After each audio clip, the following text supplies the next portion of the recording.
جو شخص اللہ کا تقوی اختیار کرے گا اللہ اس کے لیے راستہ پیدا کر دے گا، جہاں بالکل نظر نہیں آئے گا کہ کوئی راستہ، اللہ راستہ پیدا کر دے گا۔ بالکل نظر نہیں آ رہا تھا موسیٰ کے ساتھیوں کو کہ اب کیسے بچیں گے، پیچھے لشکر آگے آگے سمندر ہے، اللہ نے راستہ پیدا کیا۔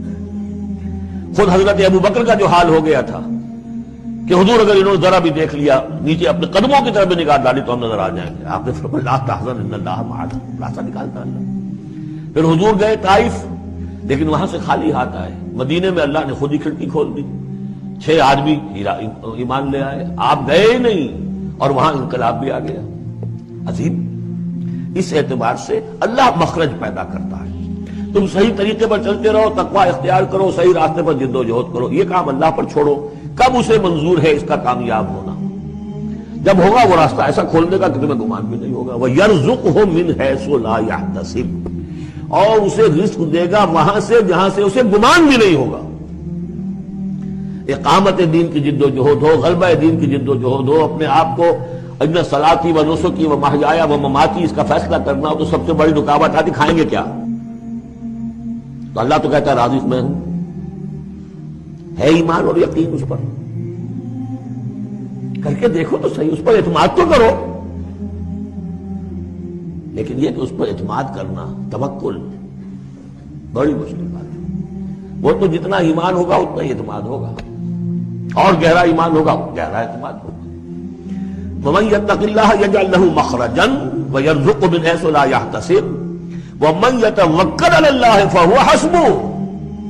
یہ تو ابھی تقویٰ والے کی بات ہے کہ وہ وہاں سے رزق دے گا جہاں سے اسے ملے گا بھی نہیں، اور جس نے اللہ پر توکل کر لیا تو وہ اس کے لیے بہت کافی ہو جائے گا۔ توکل کر کے تو دیکھو، حسبہ وہ اس کے لیے کافی ہے۔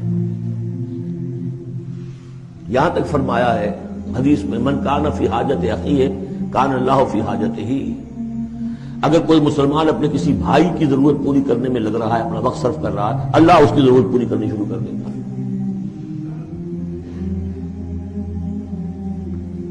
فکر ماں در کار ماں آزار ماں، کار ساز ماں بے فکر کار ماں، یہ فارسی شاعری کے اندر یہ دینی حقائق ہے۔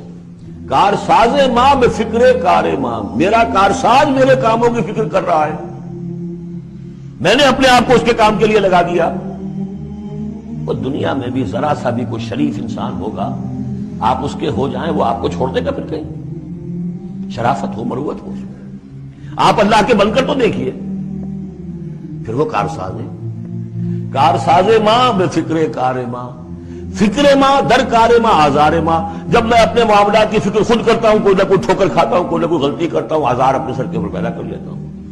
اپنے آپ کو حوالے کرو، اس کا نام ہے تفویض الامر الی اللہ، افوض امری الی اللہ ان اللہ بصیر بالعباد۔ ان اللہ بالغ امرہ، اللہ تعالیٰ تو اپنا معاملہ تو پورا کر کے ہی رہتا ہے، وہ تو دین کو غالب کرنا ہی ہے۔ کون اس کے اندر نفع کما گیا، کون محروم رہ گیا، یہ ان کی قسمت ہے۔ ابو بکر اور عمر اور عثمان اور علی اور عبد الرحمن ابن عوف یہ اپنی بازی جیت گئے، ابو جہل ابو لہب محروم رہ گئے، یہ تو اب ان کا معاملہ ہے۔ اللہ تو اپنی بات پوری کرا دے گا، اور اس دنیا کے ختم ہونے سے پہلے پہلے پورے کل ارضی پر اللہ کا دین غالب ہوگا، یہ ہونا ہے۔ دیکھنا یہ ہے کہ تم اس بہتی گنگا میں کو ہاتھ دھونے کو تیار ہو یا نہیں، یا تم محرومین کی فہرست میں اپنے آپ کو لانا چاہتے ہو۔ بس اپنا تن من دھن لگا دو اس کے اندر، تمہاری ہڈیوں کا چورا ہو کر بھی اس نئی تعمیر کی بنیادوں میں اگر لگ جائے تو بہت بڑی کامیابی ہے۔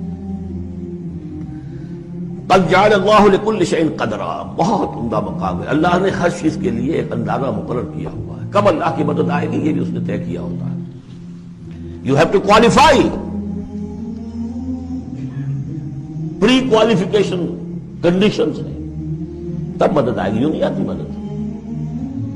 اپنا سب کچھ لگا دو پھر کہو کہ اللہ میری 15 برس کی کمائی کل میدان میں نے وجود ڈالی ہوگی، 15 برس کی کمائی، دن کی اور رات کی کوششیں ہیں میری، صبح اور شام کی کوششیں ہیں میری، 15 برس وہ میدان میں نے لا کے ڈال دی۔ تب پکارو اللہ کو۔ اپنا مال بچا کے رکھنا ہے، اپنی مستقبل کو بھی بچانا ہے، اپنی اولاد کو بھی بچانا ہے، اور اللہ کا دین غالب ہو جائے۔ کہیں نام لکھا کے کسی جماعت میں شامل ہو کر بڑا تیر مار دیا، گویا کہ اللہ تعالیٰ تو جانتا ہی نہیں کتنی کنٹریبیوشن ہے، کتنا ایثار ہے، کتنی قربانی ہے، کتنا وقت ہے، کتنی محنت ہے، اللہ جانتا ہے۔